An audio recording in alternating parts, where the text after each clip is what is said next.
Integral की value निकालनी है बेसिकली, जहाँ पे ग्रेटेस्ट इंटीजर है और मॉड दे रखे हैं। तो तुम्हें बेसिक्स पता होनी चाहिए क्या, कि ग्रेटेस्ट इंटीजर कब टूटता है। Greatest integer piecewise function होता है ना, कब टूटता है, हर एक इंटीजर पे टूट जाता है। मॉड कब टूटता है, मॉड का ग्राफ कैसा होता है, मॉड का ग्राफ ऐसा ऐसा कुछ होता है वी शेप का। तो जीरो के अबाउट चेंज होता है मॉड, कि जीरो से अगर एक्स जीरो से बड़ा है तो मॉड पॉजिटिव खुलता है, एक्स अगर जीरो से छोटा है तो मॉड नेगेटिव खुलता है। सिंपल सी बात है। तो ये सब चीज़ें तुम्हें क्या क्या करनी है, इधर अप्लाई करनी है और इंटरवल को क्या करना है, ब्रेक करना है। तो दोनों को साथ में एनालाइज करने से बढ़िया क्या रहेगा, पहले तो तुम इस इंटीग्रल को दो क्वेश्चंस में तोड़ लो। ठीक है, तो पहला जो क्वेश्चन रहा होगा वो कितना रहा होगा, 24 0 to π/4 साइन टाइम्स ऑफ कितना, मॉड ऑफ 4x माइनस π/12। पहले मैं इसको सॉल्व करूंगा, फिर मैं दूसरे वाले इंटीग्रल को सॉल्व कर लूंगा। ठीक है, तो पहले मैं इसको सॉल्व कर लेता हूँ। तो जब मैं इसको सॉल्व करूंगा 24, पहले इसको ब्रेक करना पड़ेगा। तो देख लो ये मॉड कहाँ जीरो हो रहा है, क्योंकि मॉड कहाँ ब्रेक होता है, जीरो पे ब्रेक हो रहा है। तो कहाँ जीरो हो रहा है मॉड, तो 4x minus π/12 equal to zero. तो यहाँ से तुम्हें x की वैल्यू मिल जाएगी π/48। मिलेगी नहीं मिलेगी, बिल्कुल। तो π/48 पे क्या कर दो, इसको ब्रेक कर दो। कर सकते हैं नहीं, हाँ सर बिल्कुल कर सकते हैं, तो कर दो ब्रेक। ठीक है, कोई दिक्कत यहाँ तक नहीं है सर। तो अगर x π/48 पे जीरो हो रहा है, मतलब π/48 से छोटे पे x क्या है, नेगेटिव, और इससे बड़े पे क्या है, x पॉजिटिव। तो अगर x इससे बड़ा है तो वो पॉजिटिव है, और अगर x उससे छोटा है तो नेगेटिव है।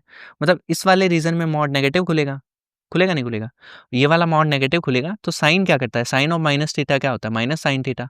तो उसने माइनस साइन को बाहर फेंक दिया, तो ये बन जाएगा तुम्हारा 4x माइनस π/12। बनेगा नहीं बनेगा, हाँ सर बिल्कुल बन जाएगा। इसका इंटीग्रेशन करो, प्लस अब यहाँ अगर x π/48 से बड़ा है तो कैसे खुलेगा मॉड, पॉजिटिव खुल जाएगा, सिंपल। तो साइन ऑफ 4x माइनस π/12, बस इतना ही बेसिक तुम्हें इस पर्टिकुलर क्वेश्चन में लगाना था, इस पर्टिकुलर पार्ट में। अब तो बेसिक सी मजदूरी है, वो तो तुम कर ही लोगे। ठीक है, कैसे, कि 24 और ये हो जाएगा तुम्हारा, साइन का इंटीग्रल क्या होता है, माइनस कॉस होता है, ध्यान रखना, ये कॉस मत कर देना। तो कितना हो जाएगा ये हो जाएगा तुम्हारा कॉस, माइनस माइनस प्लस हो जाएगा, इधर हो जाएगा 4x माइनस π/12 अपॉन 4। ठीक है, इस वाले पर्टिकुलर पार्ट पे लिमिट लग जाएगी कितनी, 0 to π/48, प्लस दूसरा वाला पार्ट आएगा। तो उस वाले पार्ट में क्या आएगा, माइनस आएगा, साइन का integration minus cos 4x minus π/12। ठीक है, अपॉन 4, लिमिट लग जाएगी इधर भी, कितनी लिमिट लग जाएगी, इधर लग जाएगी π/48 से π/4। लगेगी नहीं लगेगी, हाँ सर बिल्कुल लग जाएगी। ये π/48 ये वाला है। तो इससे बहुत रिपीटेड क्वेश्चन आ रहे हैं। तो देखो मैं क्या सब्स्टिट्यूट करूँ कि मुझे फ़ायदा हो, कि ऊपर वाला जो टर्म है वो dt वगैरह ऐसा कुछ बन जाए। तो अगर मैं sine theta minus cos theta को t पुट कर दूँ तो क्या कुछ फ़ायदा हो रहा है, तो लेके देख लेते हैं। तो साइन थीटा का डिफरेंशिएशन कितना, कॉस थीटा, कॉस का माइनस साइन तो plus sine theta into d theta equal to dt। तो क्या ऐसा हो रहा है फ़ायदा, हाँ सर बिल्कुल हो रहा है। तो ऊपर वाला टर्म तुम्हारा बन गया dt अपॉन, नीचे वाला टर्म कितना है 9 plus 16 into sine two theta. इसकी वैल्यू तुम्हें निकालनी पड़ेगी अब, तो यहाँ से निकालो, दोनों तरफ स्क्वायरिंग कर दो। तो ये बन जाएगा तुम्हारा 1 minus sine two theta equal to t square. यहाँ से साइन टू थीटा कितना आया तुम्हारा, साइन टू थीटा की वैल्यू आ गई 1 माइनस टी स्क्वायर। आई नहीं आई, हाँ सर बिल्कुल आ गई, तो रख दो इधर, लिमिट चेंज कर दो। अब जब ये जीरो को जा रहा है थीटा तो ये कितना बनेगा, -1 बनेगा, और जब वो π/4 है तब कितना बनेगा, जीरो बनेगा। अब बस क्या, आप क्या इसको सॉल्व कर लो, और क्या, बड़ा आसान सा इंटीग्रल है ये तो ये बन गया तुम्हारा -1 to 0 dt upon 9 plus 16 25 minus 16 T square. ठीक है, इसको आगे तुम क्या लिख सकते हो, इधर 80 भी दे रखा है क्वेश्चन में। ठीक है, तो 80 आगे तुम इसको क्या लिख सकते हो, इसको तुम लिख सकते हो कि -1 to 0 का इंटीग्रल है dt अपॉन, यहाँ मैं लिख दूँ अगर 5/4 का होल स्क्वायर, तो कोई दिक्कत तो नहीं होगी, माइनस टी स्क्वायर, और ये 16 बार आ जाएगा। समझ गए होंगे बात को। तो यहाँ से बच जाएगा तुम्हारा 5, और आगे तुम इंटीग्रल कर लो अब तो। अब अगर तुम्हें ये नहीं चमक रहा है, तुम हक्कारी कर रहे हो, ये तो स्टैंडर्ड इंटीग्रल है, चमकना चाहिए। क्या है ये है 1/a² माइनस x² dx, इसका इंटीग्रल, ये तो स्टैंडर्ड है, इसका फॉर्मूला याद होना चाहिए। नहीं याद है तो मक्कारी कर रहे हो। 1/2a ln मॉड ऑफ कितना बनेगा तुम्हारा, इधर बन जाएगा a plus x upon a minus x plus c. अब फॉर्मूले तो तुम्हें याद होने चाहिए, वरना तो इंटीग्रेशन पॉसिबल ही नहीं है तुम कर पाओ। ठीक है, तो ये कितना बनेगा तुम्हारा, ये बन जाएगा 5 इधर से आया, इनटू फॉर्मूले में जब वैल्यू पुट करोगे 1/2a, a की वैल्यू कितनी है इधर 5/4 है, ln mod of a plus x, तो 5/4 plus T upon 5/4 minus T, value substitute कर दो, लिमिट लिमिट कितनी है -1 to 0, पुट कर दो आंसर आ जाएगा यार। ठीक है, कुछ भी नहीं है अब तो ये कितना बना तुम्हारा 2 बन गया, इधर से 5 कैंसिल हो गया तो 2 ऊपर चला गया।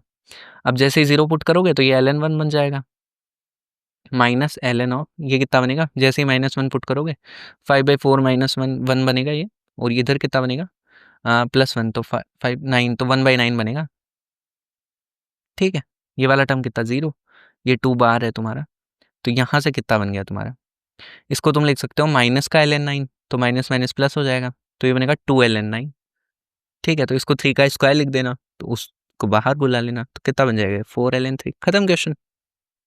तो बेसिक सी मजदूरी है, बस एक तो तुम्हें फॉर्मूला पता होना चाहिए और तुम्हें सब्स्टिट्यूशन अगर चमक रहा है तो क्वेश्चन बड़ा हलवा है।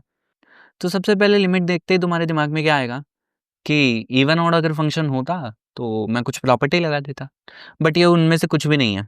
ठीक है, तो फिर कैसे प्रोसीड करूँ? ठीक है, ये सोचोगे तुम। अब देखो यार, सम ऑफ द लिमिट्स पे आ रहा है, क्योंकि सम ऑफ द लिमिट 0 है, तो x को अगर मैं 0 - x से सब्स्टिट्यूट कर दूं तो उससे क्या होगा? सर उससे फायदा क्या होगा, करके देखो एक बार। तो i बनेगा तुम्हारा -π/2 से π/2, 96 times x square cos square upon 1 + e⁻x। ये था तुम्हारा पहला इक्वेशन। अब मैंने क्या किया, किंग प्रॉपर्टी लगाई, तो ये कितना बनेगा तुम्हारा कि तुम्हें x को किससे सब्स्टिट्यूट करना है, -x से। सम ऑफ द लिमिट कितना है, क्योंकि 0 है, तो ये बनेगा तुम्हारा 96 time x square cos square upon 1 + e⁻x। तो e⁻x मतलब 1/e⁻x। छोड़ो यार, पूरा ही लिख देता हूँ तुम्हें, वरना दिक्कत होगी। तो -π/2 से π/2, ये तुम्हारा बन जाएगा e⁻x, ऊपर चला जाएगा, इंटू 96 है तुम्हारा x square cos square upon कितना 1 + e⁻x। ये तुम्हारी दूसरी इक्वेशन। किंग प्रॉपर्टी का फायदा कब, जब दोनों को ऐड करोगे, तो कर दो ऐड, तो 2i और लिमिट है तुम्हारी -π/2 से π/2, कितना बनेगा? तो देखो, ये वाली तुम्हारी दूसरी है, ये वाली पहली इक्वेशन है, तो 96 x square into cos square बनेगा। ये टर्म से ये डिनोमिनेटर में भी आएगी और ये न्यूमरेटर में भी आएगी, इन दोनों को ऐड तो अब तुम कर ही लोगे, समझ गए होंगे बात को, तो ये बनेगी तुम्हारी। ठीक है, तो अब इसका इंटीग्रेशन तुम्हें करना है, तो अब तुम्हें साफ साफ दिख रहा होगा कि ये तो इवन फंक्शन है, तो प्रॉपर्टी लगा दो। तो जैसे ही तुम प्रॉपर्टी लगाओगे तो ये कितना बनेगा तुम्हारा कि जो 2i है तुम्हारा, वो बनेगा 2 टाइम्स ऑफ लिमिट होगी 0 to π/2 इंटू 96 को मैं बाहर निकाल लेता हूँ, x square cos square into dx। इसको सॉल्व कर लो यार, तो 2 से 2 कैंसिल हो जाएगा, तो i कितना बनेगा तुम्हारा, i बनेगा 96 टाइम 0 से π/2 x square into cos square x dx।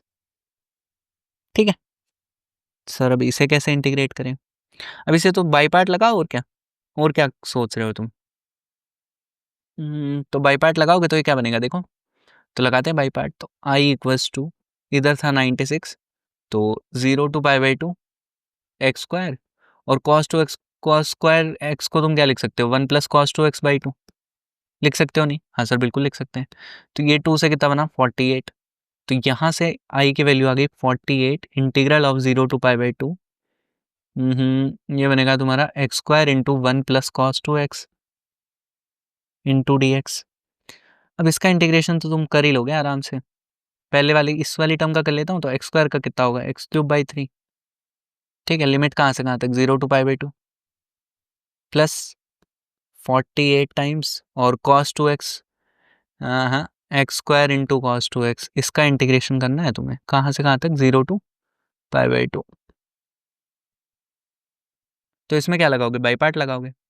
ठीक है, लेंदी क्वेश्चन है बट कर सकते हो तुम, इतना भी लेंदी नहीं है। ठीक है, तो देखो यार आगे क्या करेंगे अब, इसका इंटीग्रेशन अलग से कर लेते हैं, फिर बाद में वैल्यू पुट कर देना। तो क्या इसका इंटीग्रेशन नहीं कर पाओगे क्या?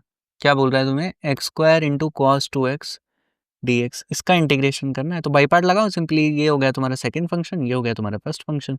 आई लाटे सबको आता है, तो first function as it is, second function का इंटीग्रेशन, तो कॉस का इंटीग्रेशन क्या होता है, साइन होता है, तो sine 2x/2 minus integral of first function का डिफरेंशिएशन कितना 2x इंटू इसका इंटीग्रल कितना होगा तुम्हारा साइन 2x/2 dx।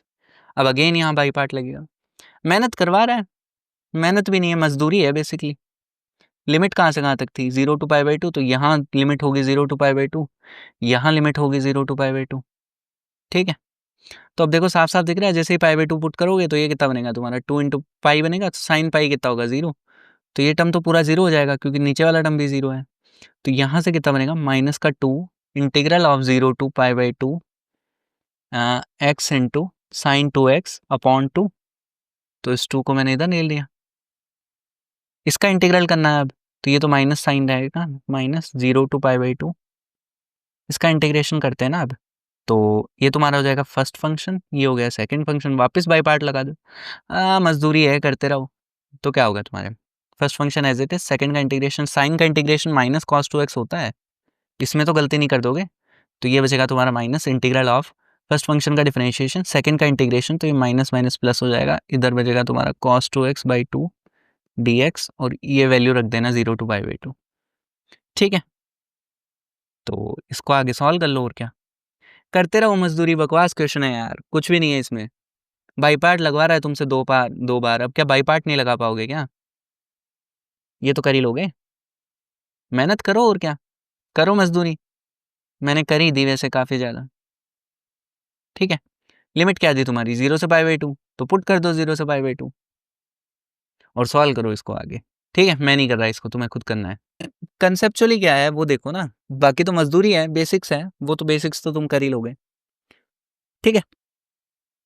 तो ये क्वेश्चन तुमसे हो जाएगा।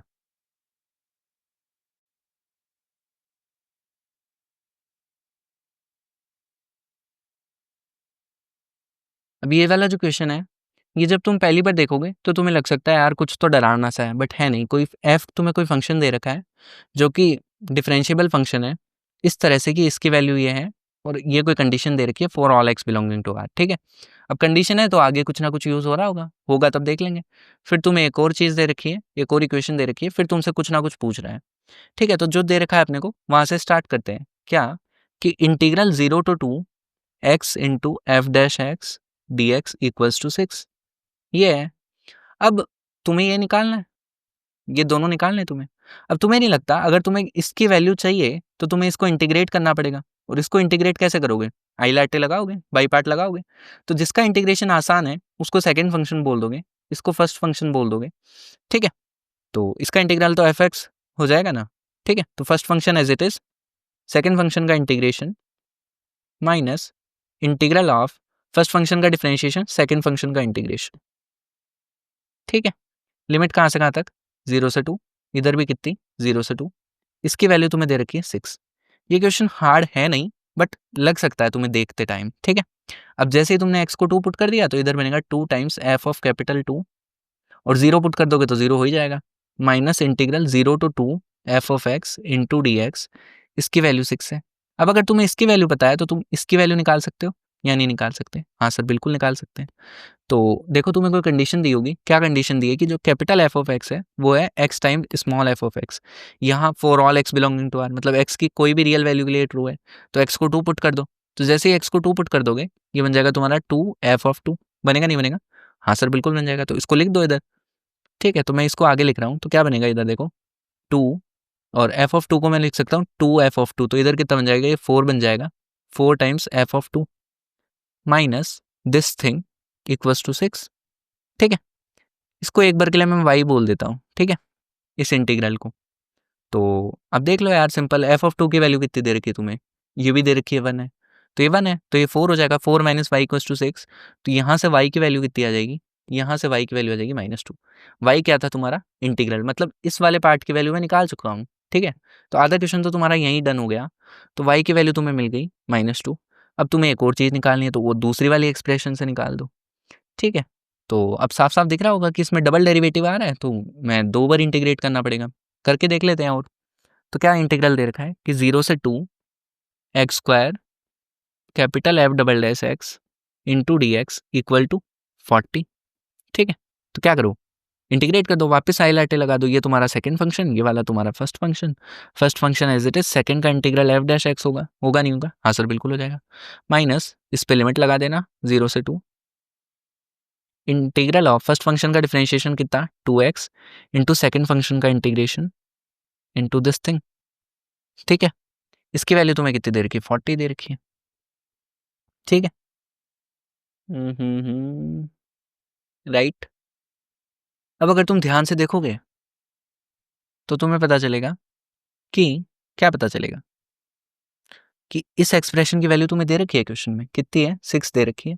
हाँ देखो, तो ये 6 दे रखी है, तो ये 6 टू 12, 12 उधर जाएगा तो ये 52 बन जाएगा। क्या 52 बन जाएगा, ये तुम्हारा बनेगा 2 स्क्वायर इंटू एफ डैश 2, बाद में जीरो वाला टर्म तो जीरो हो जाएगा लिमिट पुट करोगे तो, इक्वल्स टू कितना बना 40 प्लस इधर से कितना आया देखो, ये वैल्यू 6 थी तो 2 प्लस 2 इंटू 6 कितना 12, तो ये बन गया तुम्हारा 52, और 4 से डिवाइड कर दो तो 13 4 जो 52, 13 आ गया, मतलब एफ डैश 2 की वैल्यू कितनी 13। हो गया तुम्हारा क्वेश्चन, दोनों वैल्यू आ गई तुम्हारे पास, एक ही वैल्यू आ गई और एक ही वैल्यू आ गई। अब इन दोनों का सम पूछा है तो देख लो कितना होगा, 13 माइनस 2 11, आंसर आ गया। तो क्वेश्चन टिपिकल था नहीं, बस देखने में ऐसा लग रहा था कि टिपिकल है। अब ये जो पर्टिकुलर क्वेश्चन है ये प्यारा क्वेश्चन है थोड़ा, बिल्कुल स्ट्रेट फॉरवर्ड नहीं है जैसे बाकी थे, थोड़ा अलग क्वेश्चन है। क्या बोल रहा है कि कोई फंक्शन दे रखा है तुम्हें, इसका इंटरवल दे रखा है, फिर तुम्हें बोल रहा है कि फंक्शन की रेंज तुम्हें निकालनी है, ठीक है। तो x की वैल्यू दे रखी है कि x की वैल्यू जब 1 से 5 जा रही है तो इस फंक्शन की वैल्यू कहाँ तक जाएगी। तो सबसे पहले तुम कैसे अप्रोच करोगे इस क्वेश्चन को, तो हो सकता है तुम्हें हिंट लग रहा हो कि लेबनीज रूल लगाना चाहिए, डिफरेंशिएट कर सकते हो ना इसको, इंटीग्रल को डिफरेंशिएट कर सकते हो, हाँ ठीक है तो कर देते हैं। तो एफ डैश एक्स कितना बनेगा तुम्हारा लेबनीज रूल से, ये हो जाएगा जब अपर लिमिट रखोगे इधर तो x into x square minus 9x plus 20, ये होगा नहीं होगा, हाँ सर बिल्कुल हो जाएगा। तो ये कितना बनेगा x minus 5 into x minus 4, बनेगा नहीं बनेगा, हाँ सर बिल्कुल। तो देखो कहाँ कहाँ ये साइन चेंज कर रहा है, 0 पे चेंज कर रहा है, 4 पे चेंज कर रहा है, 5 पे चेंज कर रहा है, प्लस माइनस, ठीक है। ये है तुम्हारे एफ डैश एक्स का साइन, है कि नहीं, हाँ सर। तो इससे आप क्या बताना चाह रहे हो, मैं चाह रहा हूँ कि एक्स तुम्हारा कहाँ से कहाँ तक है 1 to 5, तो इसमें तुम्हें चेक करना है कि फंक्शन कहाँ इंक्रीजिंग है कहाँ डिक्रीजिंग है, उसी हिसाब से तुम मैक्सिमम मिनिमम वैल्यू निकाल पाओगे। तो देख लो कि पहले डिक्रीज कर रहा था, फिर फंक्शन ने इंक्रीज किया, फिर वापस डिक्रीज किया, फिर वापस इंक्रीज किया, तो मिनिमम वैल्यू कहाँ आ सकती है, या तो 5 पे आई होगी, या 0 तो ले नहीं सकते तुम, क्यों नहीं ले सकते, क्योंकि 1 लेना पड़ेगा, तो 1 या 5 पे मिनिमम वैल्यू आई होगी तुम्हारी। तो मिनिमम इज एट आइदर 1 और 5, और मैक्सिमम वैल्यू 4 पे आई होगी, ठीक है, समझ गए होंगे बात को। तो पहले तुम्हें एफ एक्स निकालना पड़ेगा, तो एफ एक्स के लिए क्या करोगे, अब इसको इंटीग्रेट कर दो।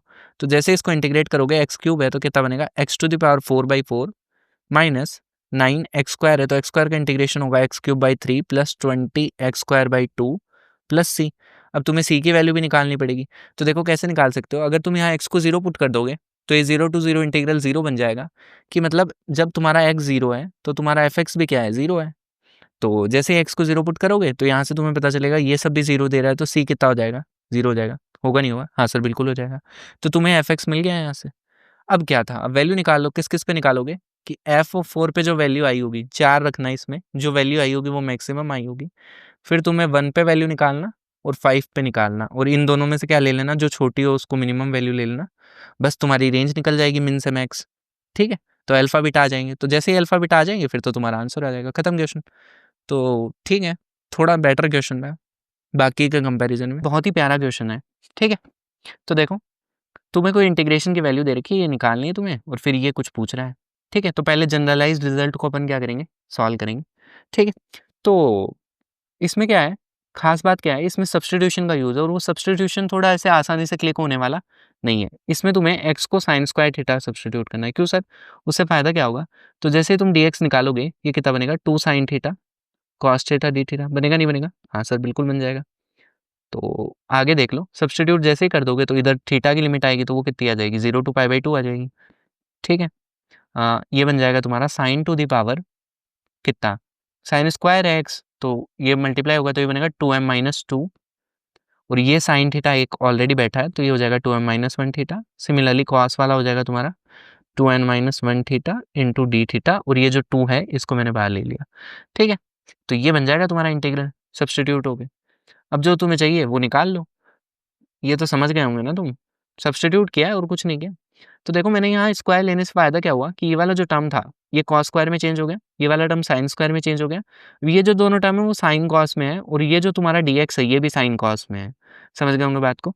तो देखो अब जैसे दो जो तुम्हें पूछा है वो निकाल लो, तो आई है 9, 14, तो जैसे ही तुम 9 सब्सटीट्यूट कर दोगे कितना बनेगा 2 0 to π/2 sine to the power कितना, ये बन जाएगा तुम्हारा 18 - 1 तो 17 थीटा, और कॉस टू द पावर कितना बनेगा, कितना सब्सटीट्यूट करना है 14, तो 14 सब्सटीट्यूट करोगे ये बन जाएगा 27 थीटा डी थीटा।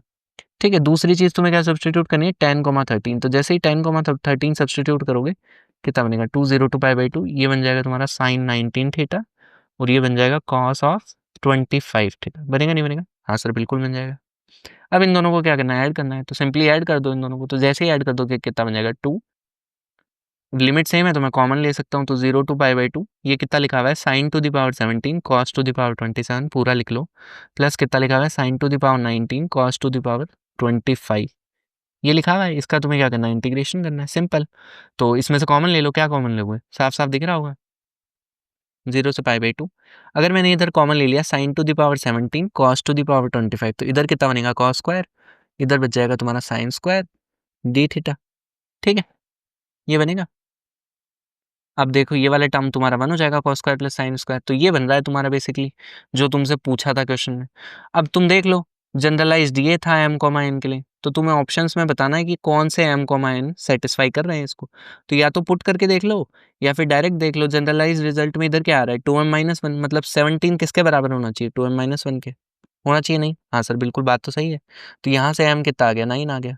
सिमिलरली जो तुम्हारा 2n - 1 है कॉस वाला वो 25 होना चाहिए, तो यहाँ से n कितना आ गया 13 आ गया, तो जो तुम्हारा आंसर आ जाएगा वो क्या आ जाएगा 9,13 आ जाएगा। सिंपल, समझ गए होंगे। तो जो मेन क्रिटिकल पार्ट था इस क्वेश्चन का वो था सब्सटीट्यूशन। अगर तुम्हें सब्सटीट्यूशन चमक गया है यहाँ तो तुम काम बना ले जाओगे।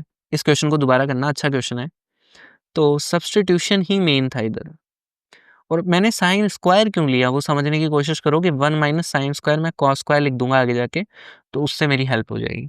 समझ गए होंगे बात को।